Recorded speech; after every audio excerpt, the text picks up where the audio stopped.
Welcome back to Bread and Butter, where we are serving up the basics for Hearthstone improvement. This is episode 129, and as always, I am joined by Pilot with his hillbilly internet. Pilot, how are you tonight? Doing well. How are you? I am doing fantastic. We have a very special last-minute guest who we appreciate coming on at the last minute, and that's Mr. World 8. Mr. World 8, how are you? I'm good. Thank you for having me on the show. It's always a pleasure. Yeah, we had another guest scheduled, and unfortunately, life happens, and sometimes we have some, you got to do a little juggling. And my panic was like, "Hey, Mr. 8, would you like to come on this week?" He's like, "Absolutely, I'll be there." And we thank him, we thank his wife, and we thank everybody involved. But World 8, what have you been doing inside of Hearthstone? I did a try hard month this month. Somebody told me, and I don't know if this is true.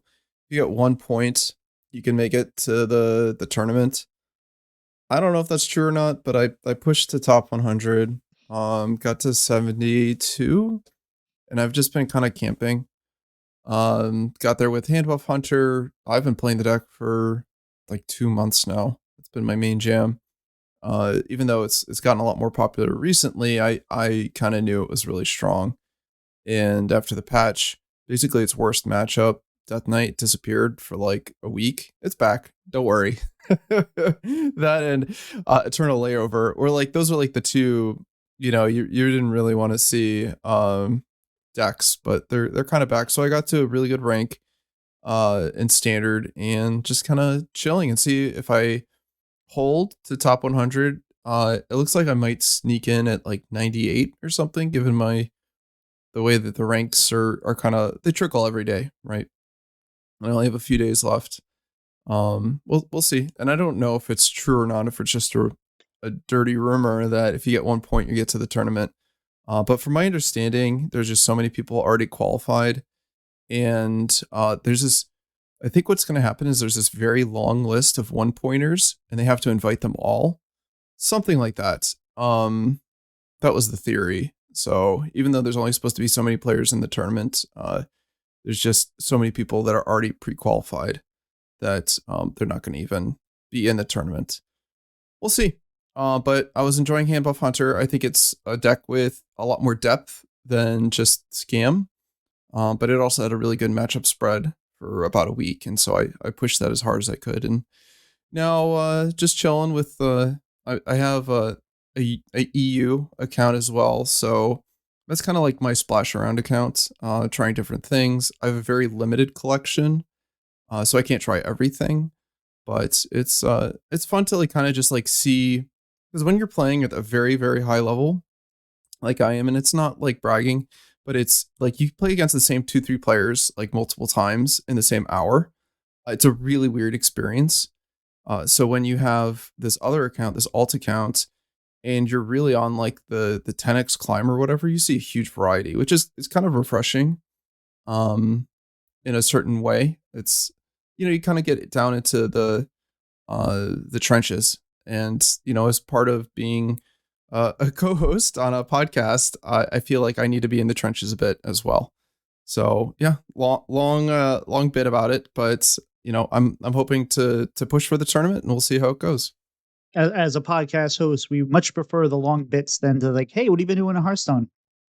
Priest. Well, thank you for that. That's interesting. So, Pilot, what have you been up to in Hearthstone?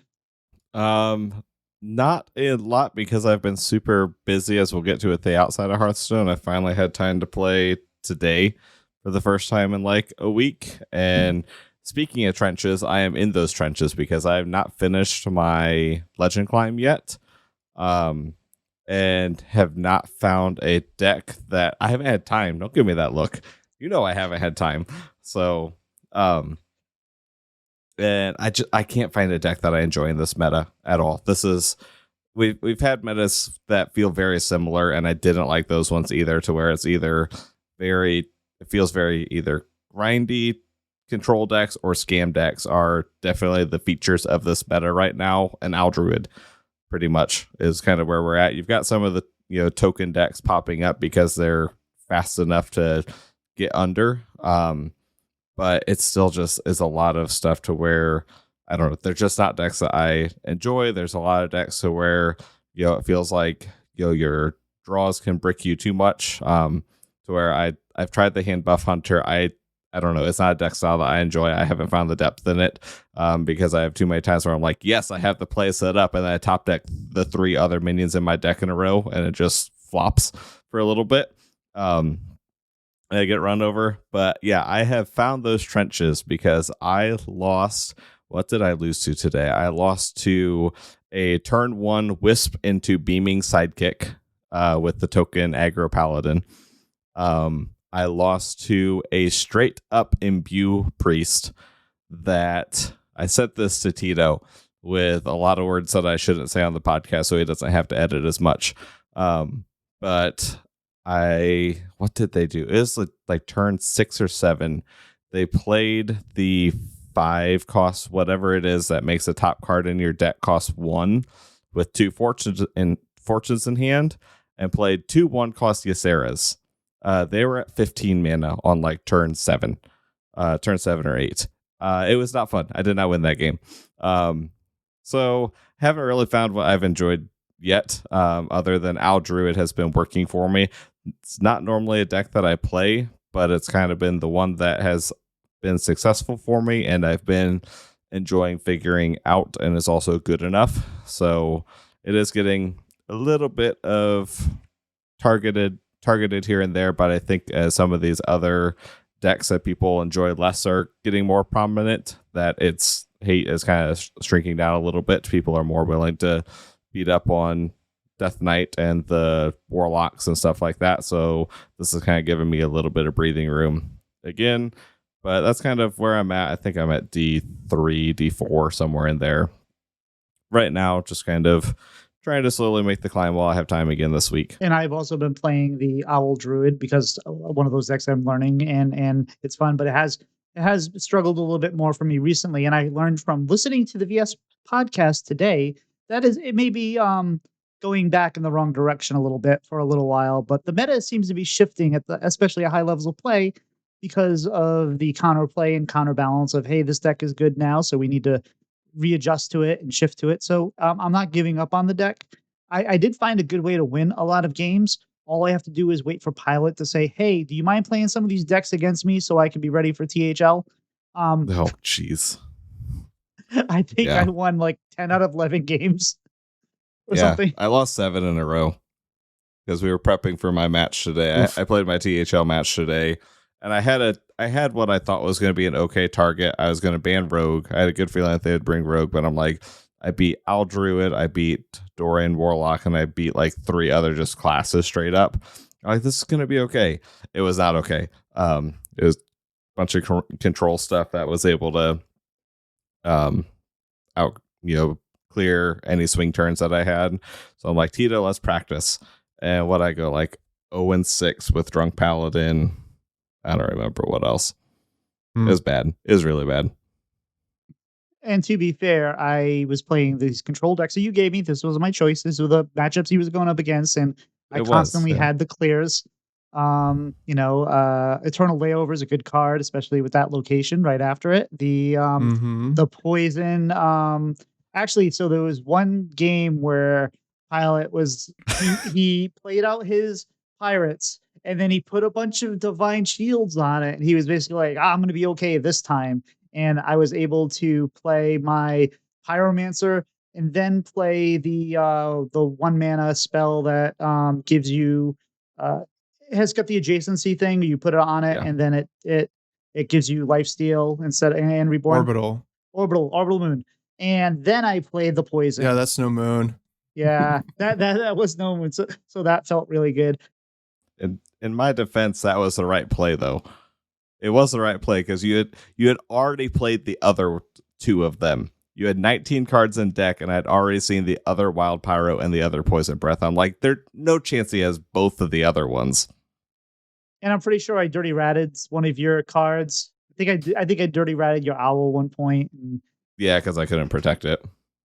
It was fun. But I've been enjoying playing these decks that I normally don't play. Like I've been playing like Starship Warlock. I'm sorry, Starship Death Knight. I played a bit of, and I've been actually enjoying it because I'm trying to learn. Because I'm going to try to improve my rank. I'm not looking to get a Master's Tour point or anything like some of our guests here, but I am trying to get better, and that probably involves playing some better decks. But I'm tempering it this week because for some reason I was driving home last week and I said, "Hey," I texted Pilot.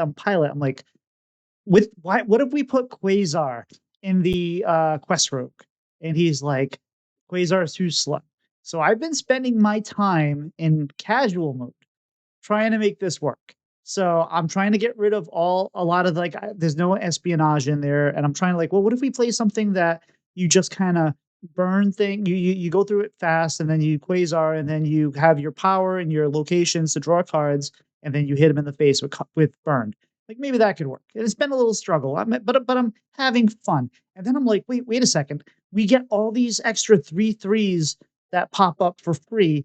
What if we put Califero in there and like Rag and stuff? So I'm trying to make a Califero Quest Rogue, and it's not been as bad as I thought it would be. I've yet to get Califero to work because either I've had him in hand, or like I just haven't had the opportunity to make it work though. But the deck's been better than I thought. It's not better than Whizbang, I don't think, which I understand is our new metric on whether a deck is good or not. But we're going with it. Um, but it's been a lot of fun. Have you tried Califral Druid? That's actually really fun. You just play that in Stargrazers. You make a whole bunch of tokens. Oh, that sounds like a backup plan for Quest Druid. You get all these things. You fill up these. You're gonna fill up your board Yeah. anyway. And you just play Quest. You just play Califero. I like it. No, It's fun. It's not good. no, that's again.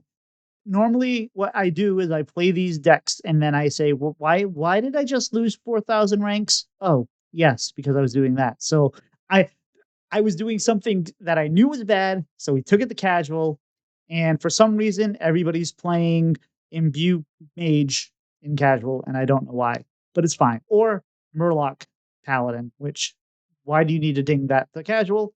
I don't know. Whatever confuses me is when people bad manner you in casual mode. It's like I'm in casual mode to try things, and they're like, "Oh, that's a great play," or whatever. Come on.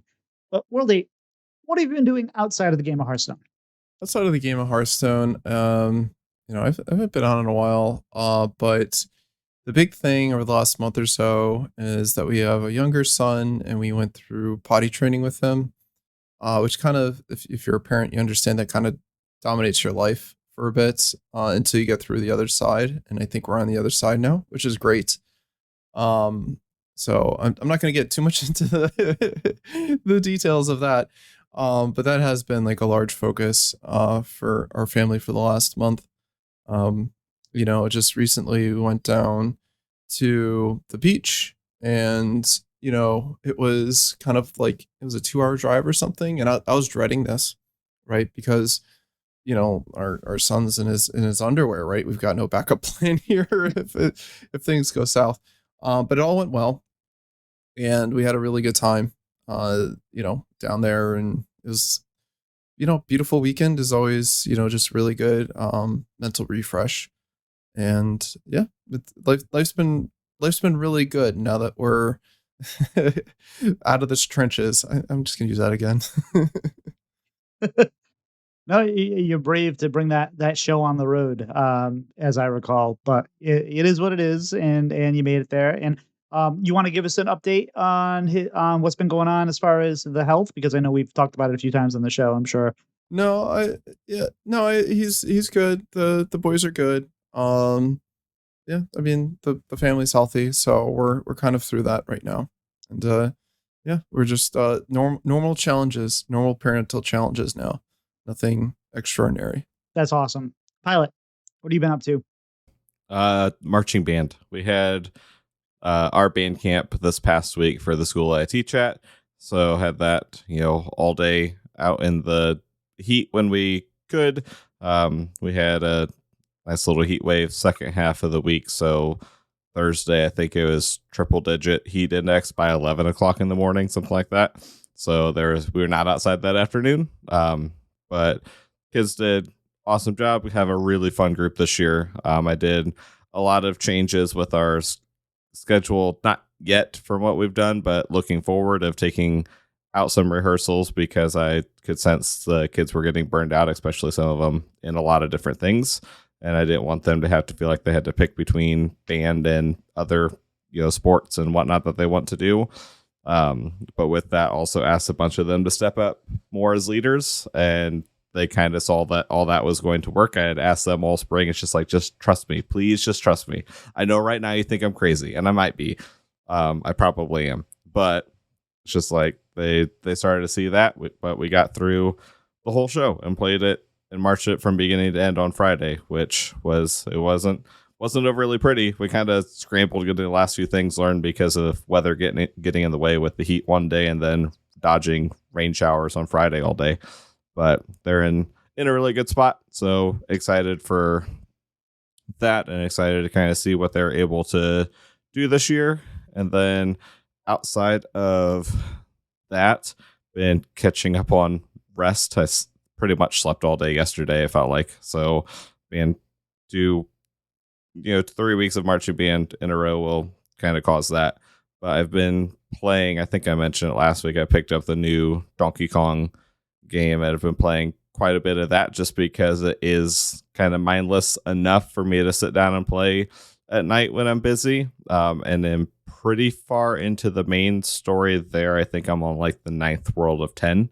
So that game's been really enjoyable, which expected it to be once I heard it was the same team as Odyssey. Definitely plays very similar. Probably one that I'll see if I'll go back through and try to 100% it, but that's a lot of stuff to get because I never did that with Odyssey either because that's a lot of stuff to go back through and do. But we'll see. It's been enjoyable. Fantastic. And I have been spending the last few weeks. I always have these a million projects that you want to do. Yeah, I got to do this. I got to do that. I got to do that. I got to do that. And especially when you're kind of ADHD, like most of us that play Hearthstone and listen to podcasts about Hearthstone, you never get to do them, or you never do them because it's always like a planning thing, or I got to do them. So I'm really trying to knock things out 1 week at a time. Like this week, I'm going to do this. So last week, I decided that I was going to. I live in two different places, but my OBS, everything that goes with my streaming is different because it's in different areas. So I was working with Google Drive and getting that synced up so that way if I made some changes in one place, I go to the other place, it's automatically there or whatever, or it's at least close enough to work with. So I've been doing knocking that out. And then I know every week or every other week on this podcast, I say, hey, eventually we'll have it so that way we can stream and we can do this and we can do that. And I said, you know what, we're just gonna bite the bullet. And I signed up for this service and it makes a lot of sense to on how we would do it because that way, instead of having people have to record locally like we do, because I whenever we have someone on, it's like, hey, do you mind recording on your own end? And then we get their individual audio, and then we put them all together and we edit them, and that way we get rid of a lot of the crosstalk and the extra noise. Sometimes it doesn't go right, and people obviously it's not their job to do the audio, so they might have messed something up or we don't have the full something goes wrong. I have a backup recording for that. I went to the podcast school of hat, so I learned plenty there. I know what I'm doing. But the problem is, we signed up for the service and I'm all ready to go. I said, hey, pilot, let's try this out. And his internet is not good. So it's fine ish for Discord, which is designed to handle lower internet when you're doing this stuff. But the service that we were signed up for is expecting something a little more robust. So it just didn't work out quite yet, but we'll get there. Soon, TM. TM. We're making steps to improve things as we go, and I want the better experience for our guests because it's going to be much easier when we can just give them a link and say, click here. Me and Pilot just went through the process to try it. It was very streamlined, very easy to get into the thing. So I think that's going to be so much better than have to figure those things out. But we're not here to talk about how to make a podcast. We're here to have a podcast about Hearthstone. And Pilot, do we have any news? We do have some news. We don't have any standard news, which is what we normally cover, but we do have Battlegrounds news. Season 11 was announced, so we're getting our point 2 patch here soon. That is coming out on August 5th at Blizzard o'clock. So with Season 11, anomalies and trinkets will be removed, and they're adding quests back in as a returning mechanic. They have quite a few quests coming back, and then 13 new quest rewards coming in. For those of you who haven't played during normal quest seasons, on turn 4, when you have 6 gold, everyone chooses from one of 3 quests. You complete it, you get that reward that lasts the rest of the game. We are also getting a new keyword called Rally, where it is when that minion attacks, a certain effect happens. So for those of you who played BGs, think Monstrous Macaw or things like Bunker, where when those attack, they do a thing. They're adding a keyword for that now. So old minions with that effect the keyword will be added to that. And it says that primarily it's going to be featured in Quillborn Dragons, but it will be seen across all minion types. We are getting a new hero, Loathe the Living Legend, which gives you a rally minion as the hero power after 13 friendly minions attack, or after friendly minions attack 15 times. There we go. Get Heroes Welcome, which is a 1-cost discover a rally minion. We're also getting a pirate keyword mechanic, which is a bounty. It is a tavern spell, a tier 3 tavern spell that is exclusive to pirate lobbies. There are 5 different bounties. Everyone can get them, but pirates do have some minions that will give you them, or some minions that will pay them off. They're also doing a huge minion refresh with 100 minions swapping in and out. So a lot of changes to BGs. They have some of them up on the blog posts, and then those reveals have been going on over the past few days as well. I think my favorite one so far is they have in the news article Poltron, which is a mech beast that is a mechanized chicken. Fantastic. And then the track reset. And I think the biggest thing that I think it's interesting to see that they're adding in is they're adding a guide into BGs. So for those of you who use a deck tracker, if a lot of them now on, you have the ability to click and see what minions are in each tier, you can filter through. They're adding that into the client now for BGs. So in the right corner of the screen, you'll be able to see what minions and tavern spells are available in your lobby, organized by tier and by type. So they are kind of replacing, needing the deck tracker for that. It's in client, so that'll be interesting to see if that's something that they lean into for other things or not. But I know that's been a discussion that people have had in the past before, if we would ever get a client-side deck tracker or not. So we definitely need to get our service working so we can stream online, because you guys need to watch the constant battle that Pilot has with his cats trying to record because it is just constant. So if you ever hear him like pause while he's talking and be like, and so this, and anyway, he's moving a cat in somewhere. There is a cat being transferred. I tried. They wanted out in the garage even. I'm like, I'm going to have a break. And then, we started recording, later than we had planned with the original guest. I'm like, oh, they're done with the garage at this time. So she heard me talking. She's in here now. So I am looking forward, I'm looking forward to quests, but it feels like we've already been doing quests, but that's because Denathrius gets offered so much. But I'm hoping that they do the same thing they did this time around, where they had the one mechanic and then they added, so we have the quest, and I'm hoping that they re-add another mechanic, because I really liked the combination of anomalies and trinkets. That felt really good. It was fun.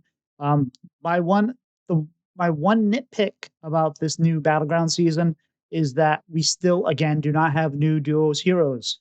We're playing duos. It's successful as far as I understand. People like it. It's good. Give us some more duos heroes. Make it more interesting there, because that's the only thing I'm looking for. Worldy, I don't know if you play much Battlegrounds. Do you have any thoughts on this before we move on? I don't play much Battlegrounds, but I do like the quests. I think, I typically am a player that, well, first of all, I get lost in the churn of all the different updates, right? Like if you're not on top of it, like what a comp that you thought was really good like a month ago it's not too different from standard, right? Like that's not competitive anymore. And so, I kind of hang out the low ranks there. But so I like quests because they kind of like, okay, well, if you do this thing, you're going to get a big hefty reward. And even if you don't know like the good comps right now, at the lower tiers, it'll get you to like a top placement, if you're somewhat competent. So I look forward to the return to quests. I think like the best battlegrounds experiences are definitely the ones where you cobble together a strategy by the end. But it's not something that I can reliably do. I kind of need a guide, right? A little bit for at least the ranks that I battlegrounds at. But I have huge respect for the players that seemingly just pull off these incredible combinations out of nowhere.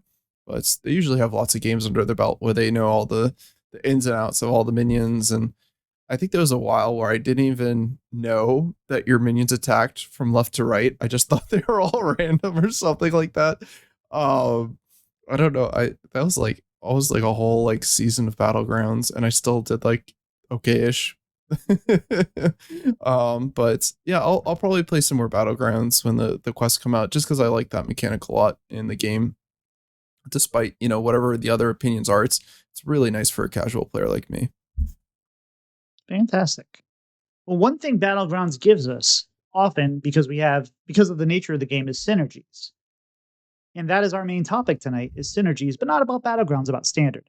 So normally we have a topic and we try to tailor our topic around a guest if it makes sense, or at least something that they'd want to talk about. Um, so when we have a last minute guest switch, we have to usually have a last minute topic switch. And I said, "Hey, Mr. World 8, is there anything you would like to talk about?" He said, it's kind of strange that we have a 4 mana 7/7 and we're not playing it. 4/7. Oh, I'm sorry. A four mana 4/7. I thought you said a 4 mana 7/7. No, it's a 4 mana 4/7 taunt, and for an aggro deck, the death rattle doesn't matter. You mill a few cards, right? Like, Oh, I know what it's you're an talking about. incredible stat line. Yeah, it's insane. You've never seen it once, right? Like outside of arena. But that's where the thought came from, is that it has no synergies, so it doesn't see play. And that's fair. And not all the synergy cards see play, but we'll talk about that.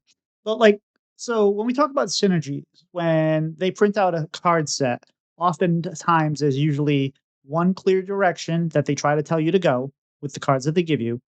Like, for example, Quest Paladin, they gave you Quest Paladin and they gave you some Murlocs and whatnot. And then sometimes they give you a full second idea on which direction to go. They give you a bunch of cards that will go in a different direction, or they'll give you a smattering of cards that might help a previous mechanic or maybe a future mechanic you don't know about, or just kind of sometimes you're still wondering after the set rotates, like what that card was even doing there in the first place.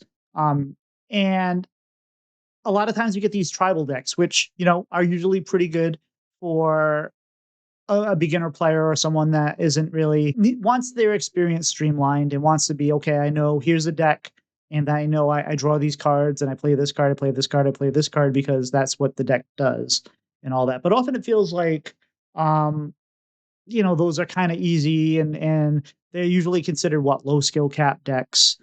There's not a lot of nuance to them. Like again, take the Murloc Paladin. Yes, you think about maybe a couple different things you do during the game, but for the most part, it's like play the quest, play Paladin, I play Murlocs, hit him in the face, you win or you lose, right? So the problem is with the synergies is when, like we've seen this time around, the quests have not hit for the most part, right? You still see a little bit of the warrior quest, which isn't really synergizing with any of the cards they got. It was basically like, here's a quest, use control tools, live, and then you get a reward. So that one was kind of, I think, unique in the way that we didn't get a whole lot of synergy with that, but we're playing that one at least somewhat. The Murloc Paladin one was there, but all the other quests really have kind of fallen flat on their face, right? So the problem is when we get these synergies and they don't pan out, and when it falls short, then it feels like a class or the whole thing they tried to give us is pretty much dead, right? So, do you think we rely too much on these synergies that are given us to Team Five, um, or are we just in a place where it's hard to build decks beyond the obvious synergies? Mr. A, you're a big deck builder. So what are your thoughts on this? I think that it's almost impossible to build a competitive deck without high levels of synergy. Now, I think there's actually two kind of things there. There's the whole deck is highly synergistic with each other, or oftentimes there's a small package within the deck that's highly synergistic with each other. So, as you mentioned, Quest Paladin, the whole deck is high synergy, right? Otherwise, we wouldn't be playing Gnawing Griefin, the one drop that gives you a random Murloc. Like, that's who would play that card? Or like, are we really playing Tidehunter in 2025? But the synergy is so powerful that it really lifts all the other cards. So that's one thing, and you see this a lot with tribal decks. You'll see this a lot with aggressive decks in general. But but also I would say you see this a lot with control decks where they just put every single good card in. Right? Like it's just this pile of good cards. And it's really egregious and wild where it's all like these Highlander decks. So it's like the 40 best good cards in wild. And none of it really matters because it's just like critical mass of the same strategy and they all kind of complement each other. Right. So in an aggressive deck, you have, you take like the aggro paladin is like a similar example, right? You have your busy bots along with the muster for battles and along with the crusader aura. It all kind of, they're all working towards the same purpose, and it's a compounding effect, right? So the higher your synergy is, the more those bonuses kind of compound on each other.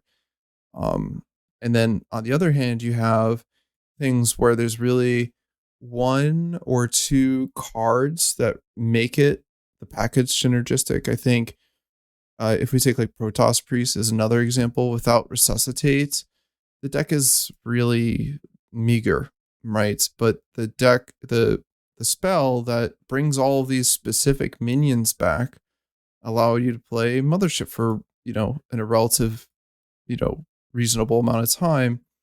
And, the Protoss minions all kind of work together with the trusty fishing rod discounting. But those are kind of like small packages within our bigger deck that has like a lot of filler, like Holy Smite and Power Word Shield. Like these cards are fine, but they're not really contributing to that main strategy. They're cards like, they're kind of like what I would call like cards 20 through 30, right? Like they're just kind of like whatever they are. Same with like Hand Buff Hunter. Hand Buff Hunter is even more egregious. It's like 10 highly synergistic cards and then 20 filler cards. Something like that. But then you go even more specific where you have, and this is to the point of like almost 2 card combos and you're building your whole deck around it. And this is something like Dorian Warlock, where Dorian and Cursed Catacombs have a very specific interaction that make it incredibly powerful. So those synergies can be of different levels, but again, what they all do is they're a reason to build a deck outside of just basic stat lines, because they lift everything, every other card they lift together with them. Now the question was, is this spoon fed to us too much? It's definitely, pushed very hard on a tribal level. That's usually very obvious. Like Elemental Mage, right? Like Solar Flare, all the elementals discount this spells, and you want to draw fire spells. Like that's very much given to us.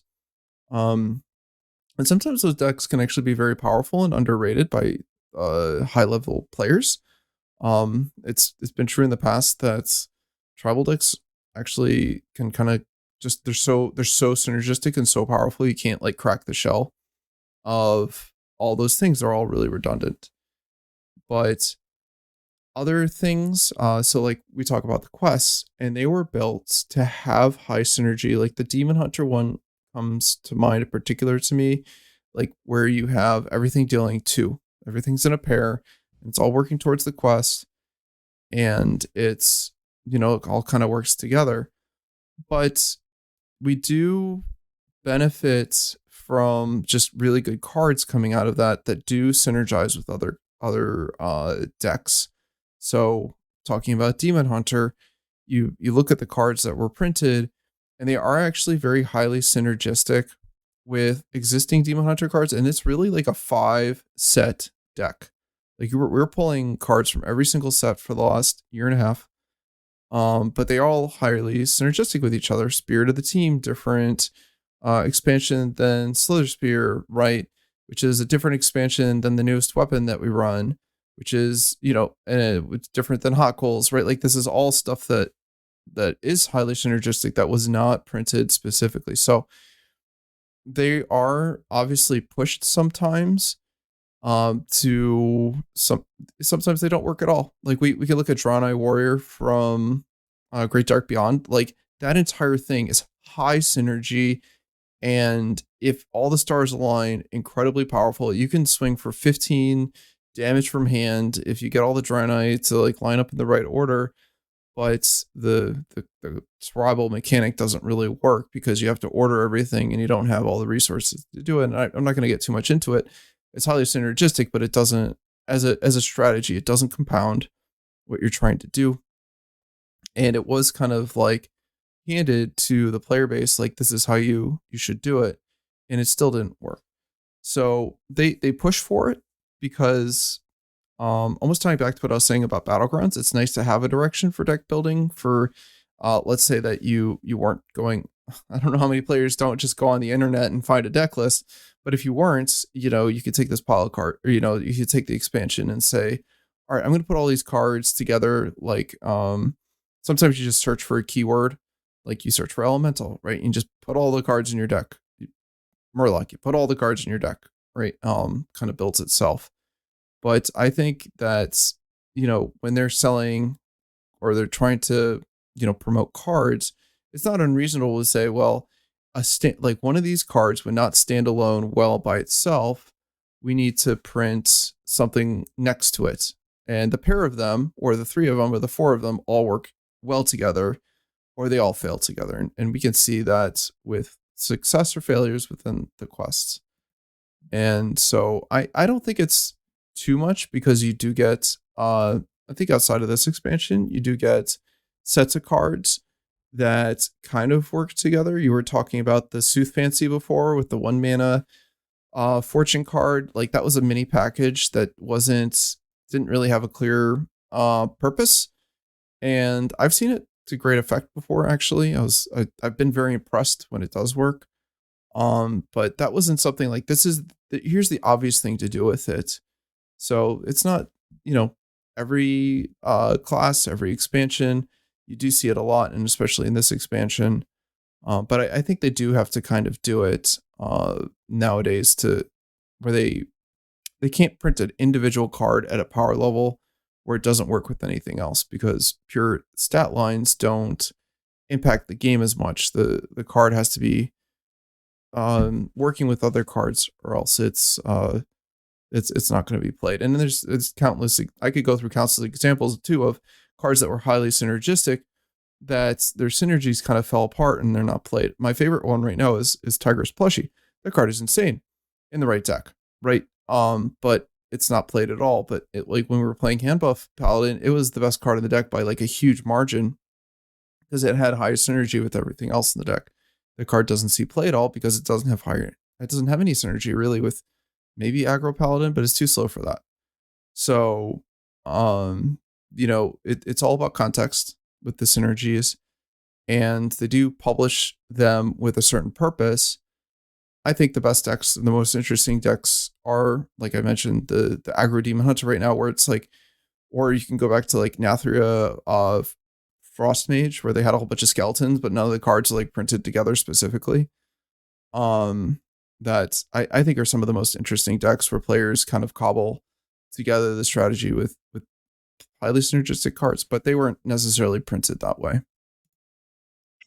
Like you're saying, I think one of the big problems is that when they do print out those cards, like when they print out 6, 7 cards from a set that are supposed to go together, Drain Eye Warrior, and they don't work as a synergy.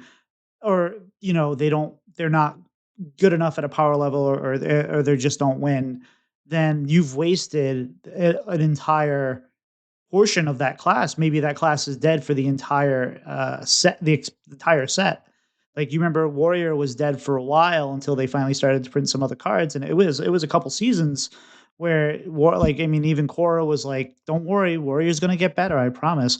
But like, it took a while. And you mentioned Soothsayer, and that's a really good example. Is a card that I think there were no synergies. I mean, there were some cards that could play with it. Like, hey, you could play Soothsayer, and if you're doing, like, say, a burn deck, you can get like your acupunctures or some burn spells, and then you have extra ones of those and whatnot. And there was also a little bit of synergy that didn't work, right? There was the one thing where it was like, hey, take your top card or take a card from your deck, or the highest cost mana card from your deck, and put it back on the top of your deck, which, as you look at that, it's supposed to synergize with that card, but it didn't.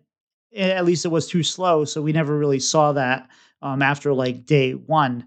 But that card itself had a lot of power, where it's like, well, if you can find the right thing to do with it, there's options there. And I think we don't get enough of those cards where it's there's a deep card, and I'm sorry, Pilot, I'm going to drop it to you in a second. There's that card that they printed. I think it's in uh, Demon Hunter, where it puts everything in your hand into a 1/1 jar or something like that. I don't even remember the exact thing it Entomologist. does. Oro. Sure, but like, we haven't figured out what to do with it yet, and I'm sure uh, s- by the end of next year, someone will have done something with it, and it's gonna people will be calling for that card to be nerfed. But it's like one of those cards where there's no clear synergy with it, but like, most of the time it's either has some synergy or it doesn't. And if it has synergy, if it doesn't work completely, then the whole package is gone. And is it Earthen Paladin's like my favorite example of this. Oh, even though it did work for like a week, but the problem most of the time when you have these synergies, like even with quests, even though they're not working, it's like you do the synergy thing and then there's a payoff. Like, okay, I do this, and like I've been playing relics in Demon Hunter, and then I have the card that I drop down that plays all three relics, and they've been stacking up, and I have a payoff. Earthen didn't have that. It had, hey, you can make bigger and bigger things, and it's great, but there was no synergistic payoff at the end of that for it to really kind of finish the game or get you to the end of the game. And those are the kinds of things that I think are missing from a lot of the synergistic decks, where they kind of fall short. But also, because you just waste those cards, and I really wanted Earthen work. Anyway, Pilot, what are your thoughts on this? So, a couple things in addition to what I said. One, I think that this is something that's coming up because the set specifically highly leaned into it because they wanted to do something different with the quest that wasn't being done already. It's a big difference when you're designing a set and releasing a set that's meant to either finish filling out an archetype or kind of take a established archetype and just put a twist on it, like an aggro demon hunter or an aggro whatever class, control whatever class. It's easy to take that and be like, okay, here's a new win condition for that deck, or here's a new way to get to the end game through this package of cards, and then it kind of fits into an already established mold. The quest, the only one that doesn't require you to play a high amount of cards that are super focused on the thing, is Warrior, because it just says survive. It's just don't die. Everything else, you have to put such a high count of cards that do the thing into the deck that it's all has to be super synergistic to the point of being very parasitic with itself, to where you have to run that high volume of stuff to get there, and the whole thing works or the whole thing doesn't.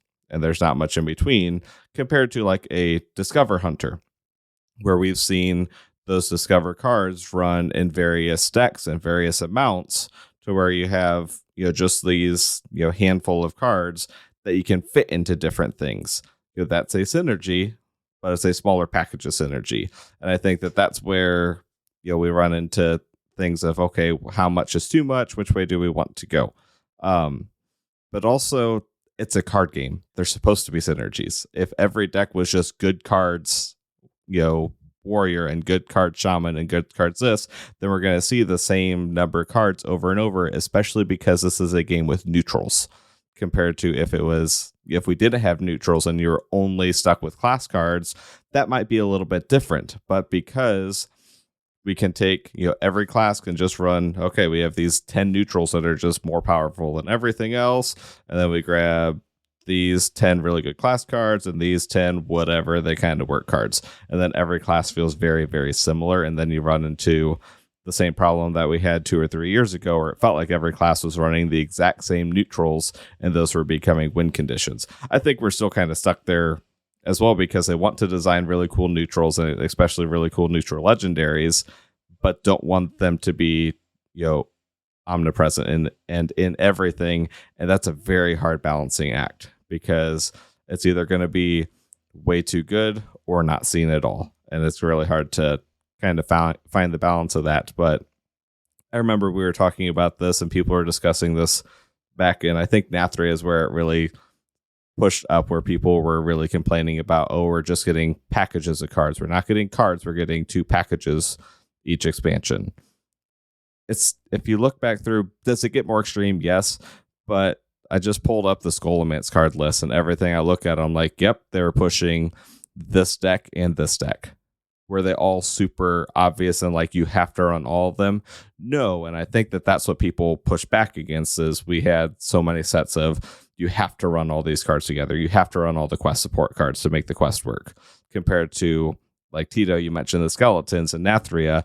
I think that was a really well designed package of cards, because you could run everything to have the payoff with the legendary, but we ended up not. We ran, every mage deck ran Cold Case pretty much. We ran their location until it was nerfed because it was super powerful. And then slower decks ran the AoE. But we didn't run any other skeleton things because we didn't need those, and those weren't good enough. But we still ran those smaller packages, and I think that's where, I think those synergies are okay and kind of need to. I think that those are fun little balancing points in them. The same, just recently, same thing with Meteor Storm, right? Like we had the whole package of meteors, and like the big AOE. You're like, hey, this would be great. This does exactly, but it was too slow. It wasn't strong enough, and I think it saw play for a week after it got buffed, and then it just kind of fell out of favor again. So I like the packages better, honestly. If like when you have, like you said, the Discover package is great, and there's a lot of different things you can do with it. I like when they give us just a little enough to say, here's a thing that you could take multiple, and it's hard. I'm not a card designer. We're just talking about synergies. We're not saying Team Five's doing a bad job or they have a very tough job. This is a hard thing to do. We're just kind of talking about synergies. But like, I like when we have a few cards to go together, and then it's like, okay, it's not like, okay, you play all these 8 cards. It's like, hey, here's 3 cards. They do something together. How can you build that into something else or whatnot? And I'm not great at doing that, but I like when someone figures that out and you get to do them all. But World 8, you think what would you like to see? So next expansion, they bring you in. They bring in the very expensive, high powered, vicious syndicate advisor and say, what should we do for this next set? What are you telling them? Well, I think the card um design and initial design have actually been doing a good job in terms of picking a theme, developing towards that theme. I think that they've been, so if we're talking about thematics, I think there's some really cool things, and I think actually like Quest Rogue is like a really good example of something where they did something bold. Like they want to say, okay, shuffle matters, right? It's something that they haven't really done before. And here's, you have a payoff. You have 2 payoffs actually, really, like the tracker and the quest. So, the deck's awful, but I don't mind we need to do something with Ungoro for a rogue. Okay, they're like lurking in the jungle, and we're gonna do a shuffle matters. Like, I don't mind that at all. I think initial design I have very little problems with. Right now it's mostly about like the post design once they have the cards.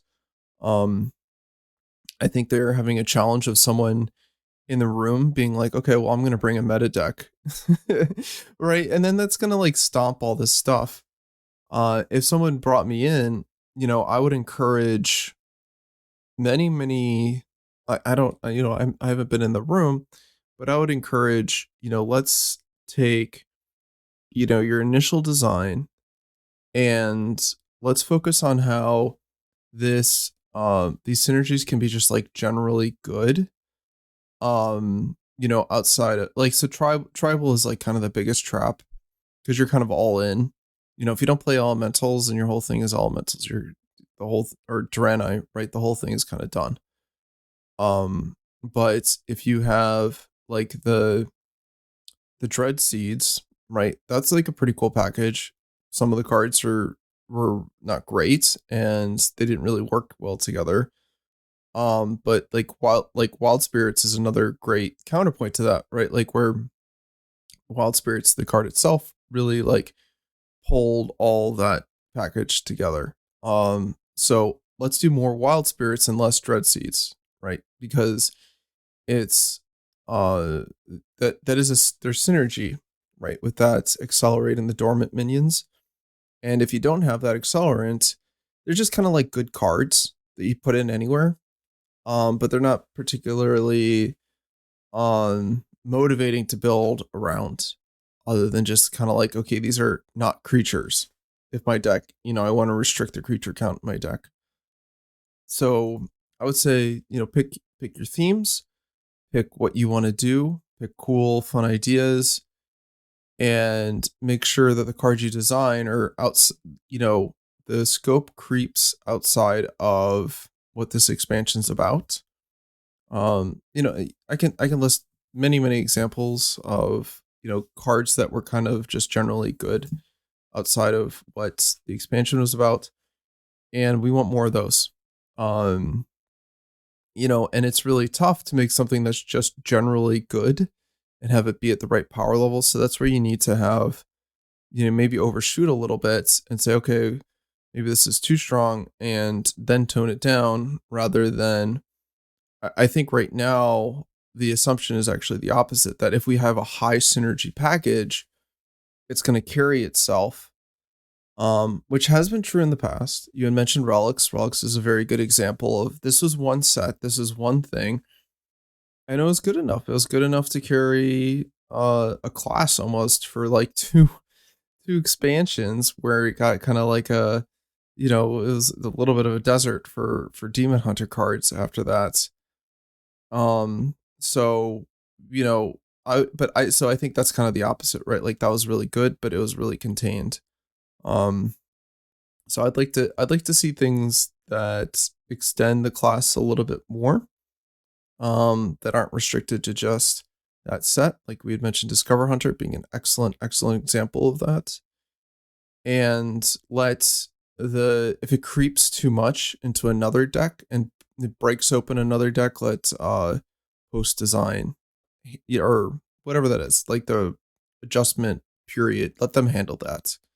But overshoot it a little bit, because I don't think the cards that they're designing are honestly like, I think their power level that they have in mind is not as, it's I want to say this nicely, like the cards look cool, but the power level is just like clearly not there, right? Like you can take a look at these cards and be like, this is not playable. Like some of them are just obviously not playable. So maybe be a little bit more aggressive with that power level, and then and before it releases you can always turn it back. And yeah, that's what I would encourage the team to do if I was, in the room with them. That's what's interesting, right? Like if you take a deck, say the Warlock deck, when you had to do the one in Badlands, the one with the snake at the end. Azurite snake, yeah, with the excavates and stuff, yeah. So when you have like the whole plan around that was to get to the snake and do the snake, and it's kind of like either it's too good or it's not good enough. And it's really hard when you the whole plan is kind of around that. It's hard to balance it. I don't know if you remember that you're saying how we were Hmm. just talking about the relics. The relics were good as what they were, but they started off. They had to be buffed, I think, a couple times. Same things with rifts. They had to be buffed a couple Hmm. times, but then Hmm. they became. It wasn't like the deck revolved. Well, I mean, I guess relics kind of revolved around the relics, but it wasn't like with the rifts. The rifts weren't the deck. The rifts were a tool in the deck, and they had the power when they had the synergies, but it wasn't the entire synergy of the archetype where they could tweak those things and it didn't either make a deck non-playable or too overpowered. I think that when you have those little packages, it's a lot easier to fine tune things. Pyle, you have any thoughts? Yeah, I think we're, as has been said, it's really difficult to strike that balance, and I think we've chatted out about it before, to where I think we're still feeling the whiplash effects of where do we want that balance to fall at. You know, we went super far one way. Stormwind time kind of jerked probably way too far back, and we're still kind of swinging the pendulum, still swinging back and forth to sort out where we want to be. And we don't know where that is. If whatever plan the team has for that, we're not sure, and we're not sure, okay, is this where they want to be, or are we still kind of in that course correcting mode from it? Because it's really hard to tell when we see a mix of cards that are generically powerful and then pack it, these highly synergistic sets of cards that don't land. Okay, then trying to see where it's supposed to go. But I do think in general, the smaller packages of cards, or if it is a larger package of cards, something that is slightly more flexible, is what's key to make it stick and make it land for the player base.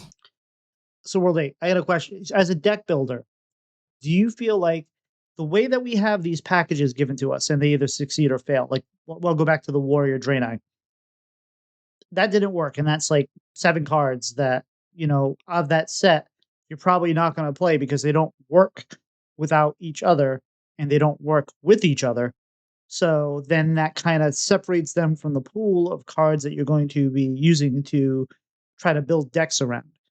Do you think that the way things are now, where we have these sets that either they synergize well, they don't, in a large case of it, is making like us as a community worse at deck building? Because like once we kind of it kind of feels like once we figure out that, hey, warrior is like 40% with Draenei, it's not worth doing it. We don't really revisit that very often unless you have a weird obsession with it, like it's a Rye Cleaver or a Black Rock and Roll. But um outside of that, like, do you feel like that because we just kind of give up on these things now because they're not strong enough, that we don't have enough tools and we kind of like maybe we're kind of atrophying a little bit as a deck building community and only a few people are as good as it used to be or anything like that? I want to start by saying that not everyone wants to be a tech builder. Some people want to load up the client, play games, right? Like, I would actually say it's a small dedicated population of people that want to build their own decks.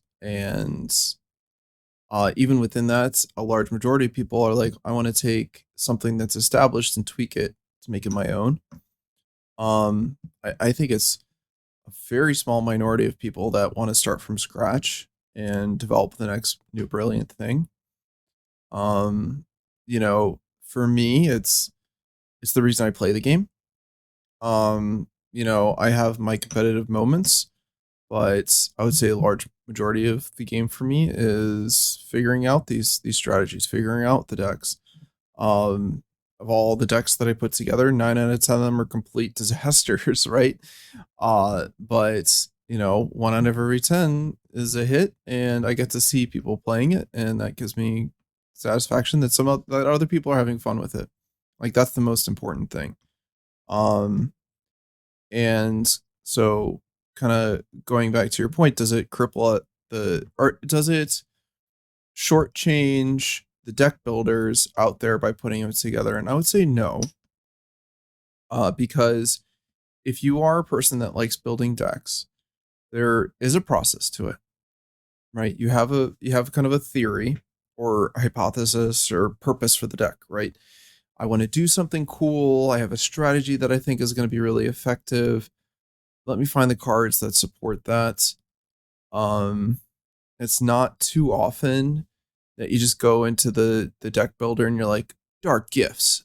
I'm gonna put all of them in there and it's gonna be great. And it's like, okay, yeah, a lot of the dark gifts are good, but that's not a deck. That's a pile of cards still, right?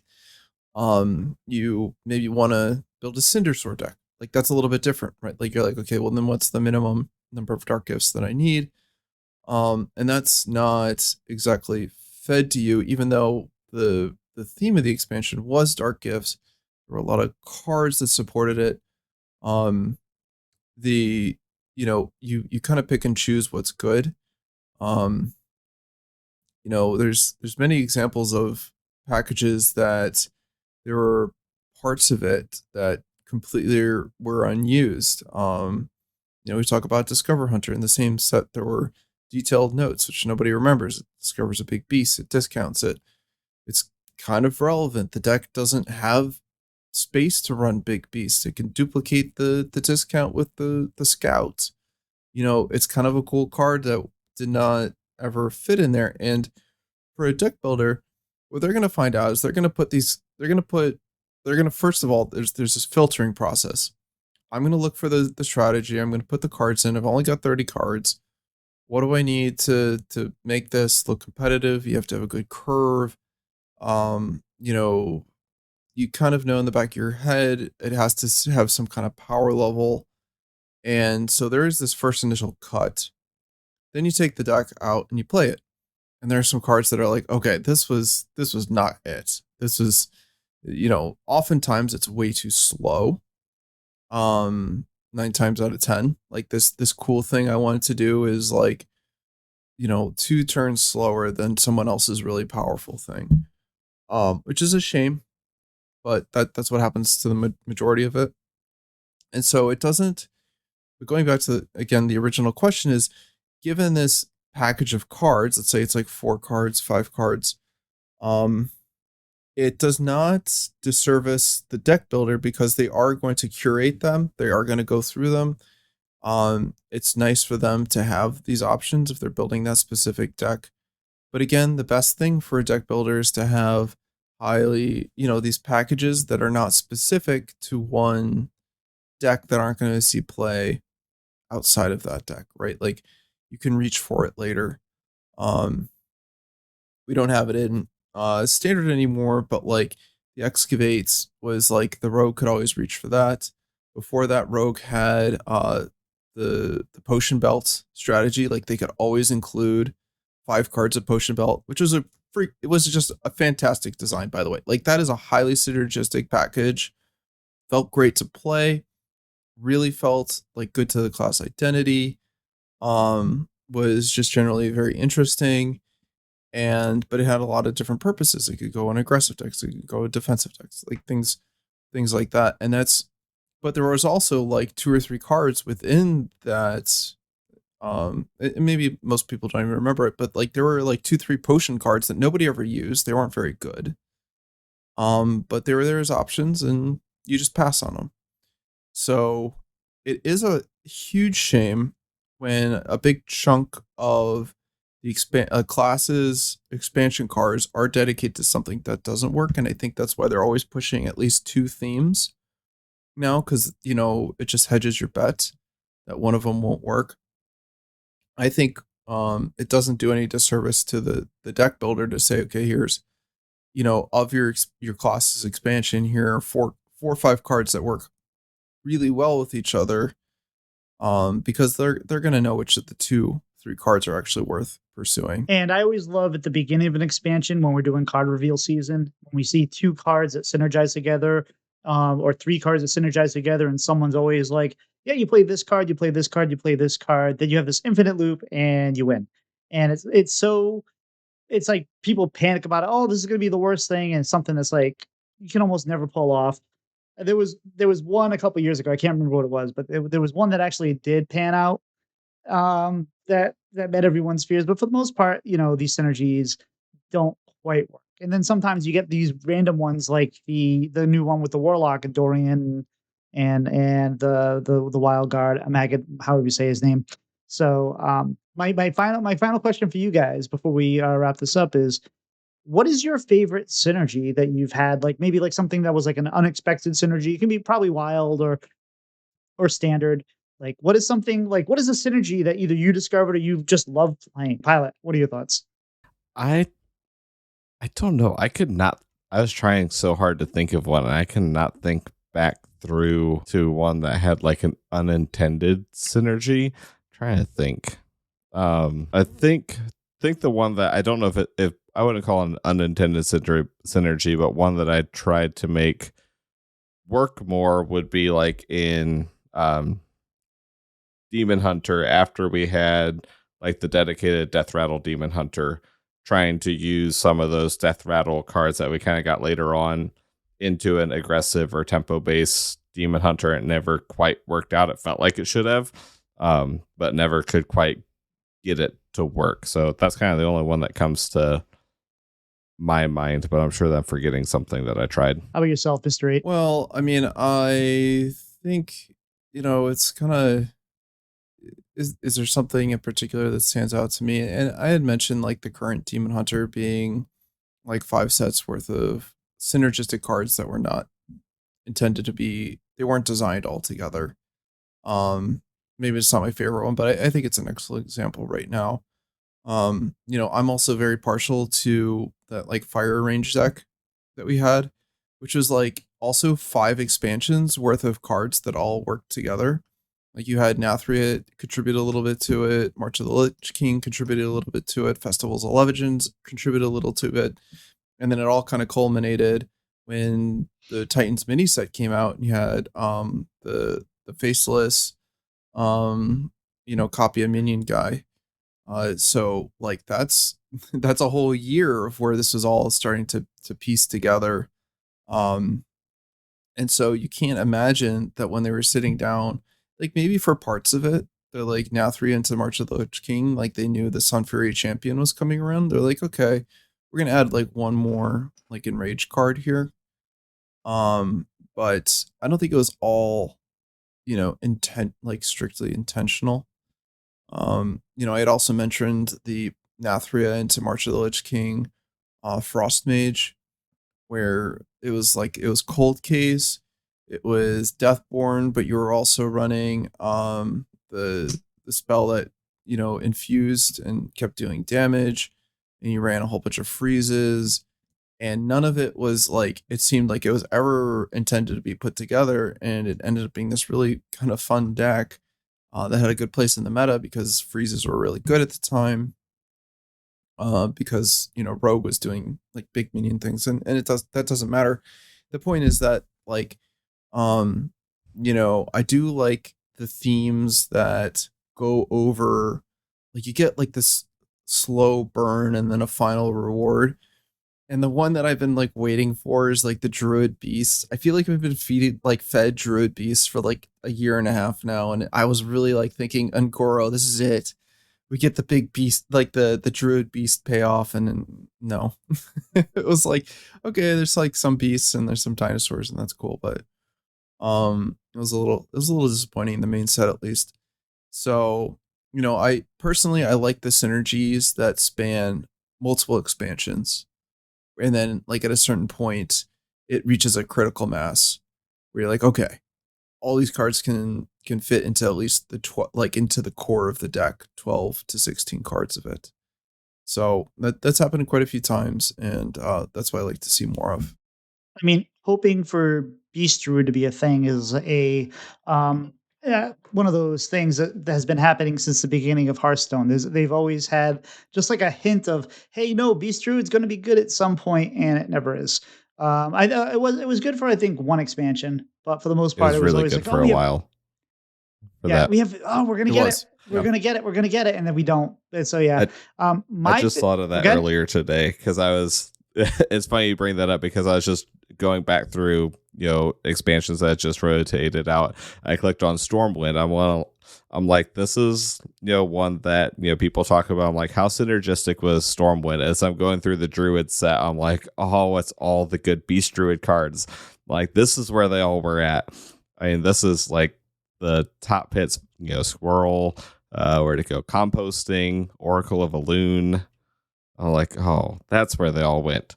I'm like, I miss those cards a lot. So the Soil, Yeah, me Druid too. of the Reef.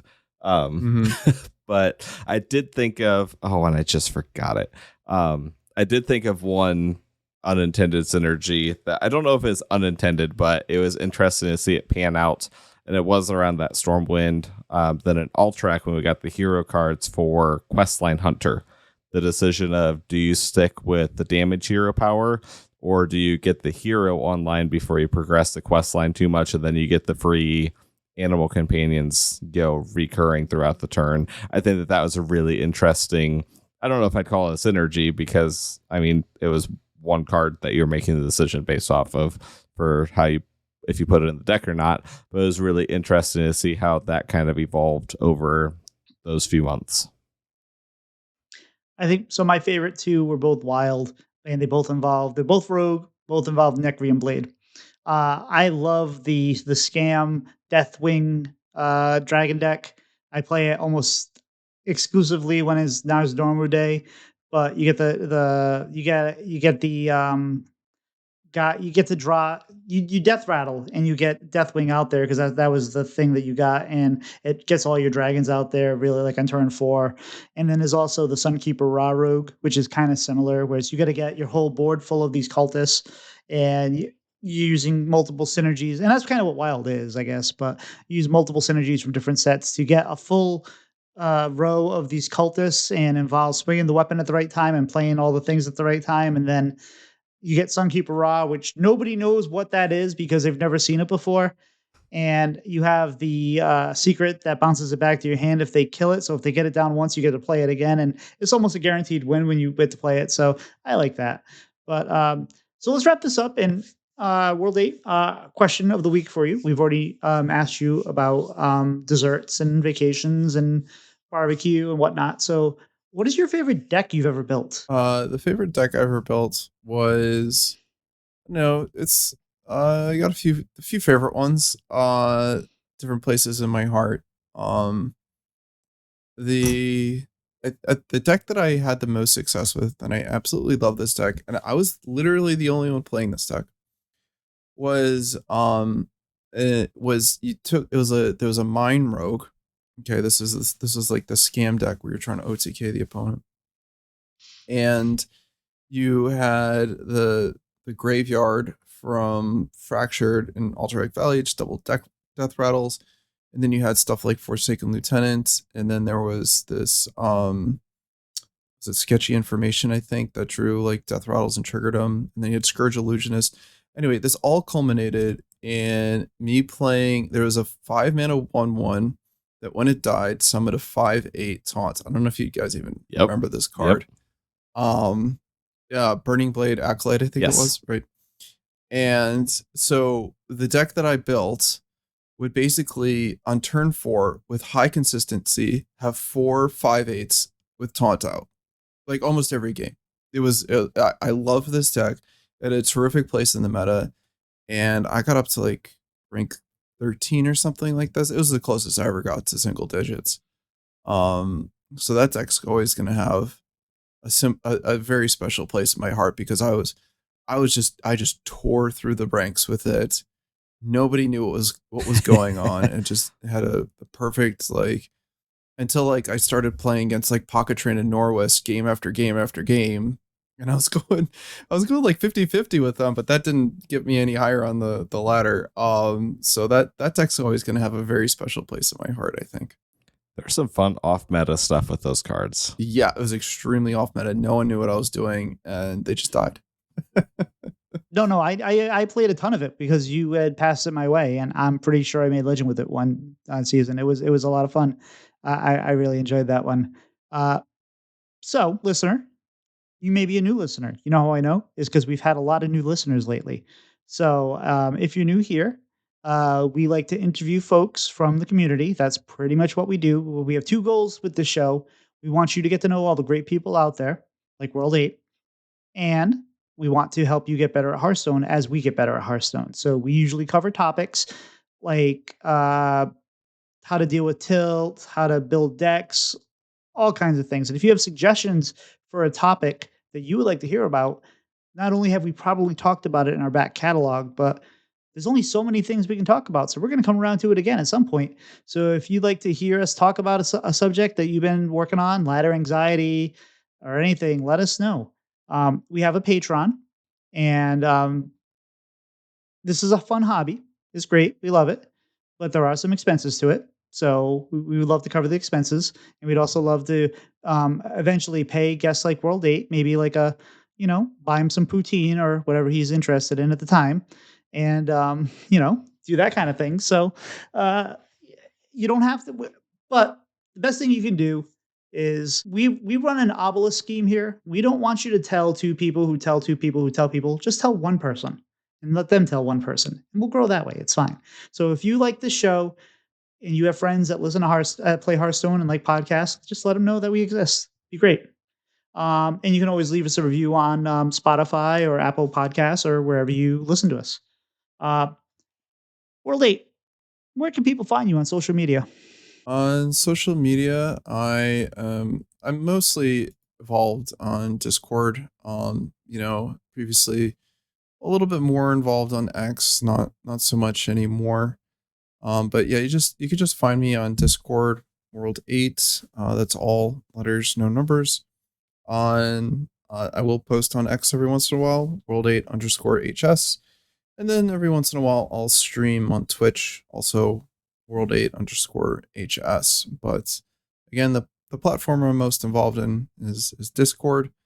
So feel free to reach out to me there. Pilot?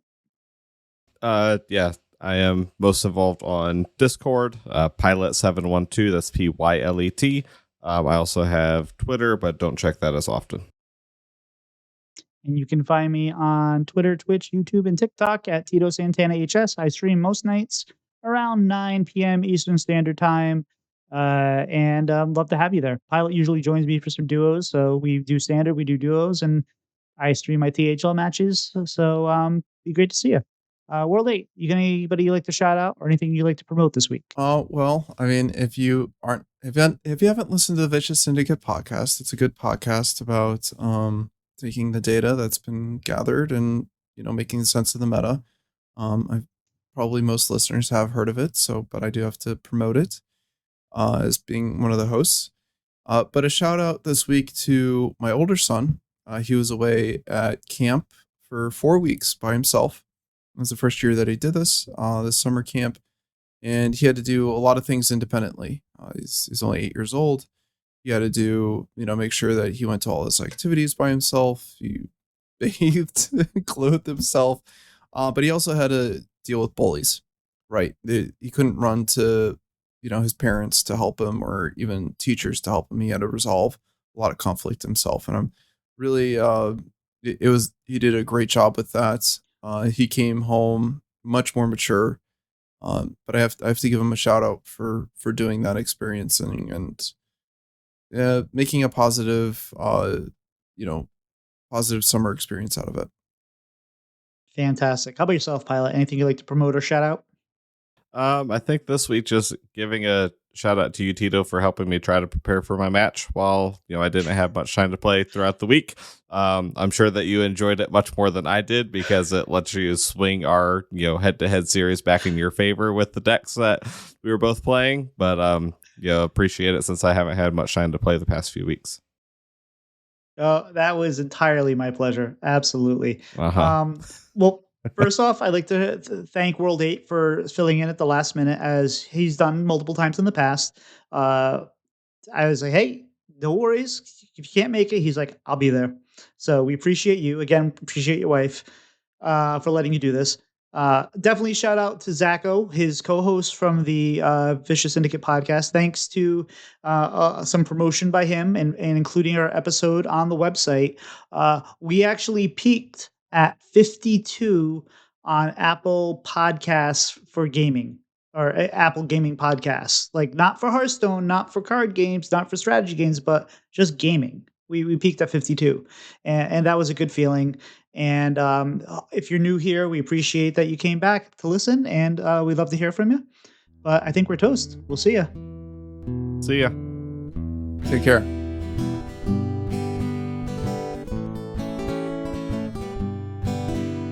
Slide two brothers meet one another when they slide up to the mic.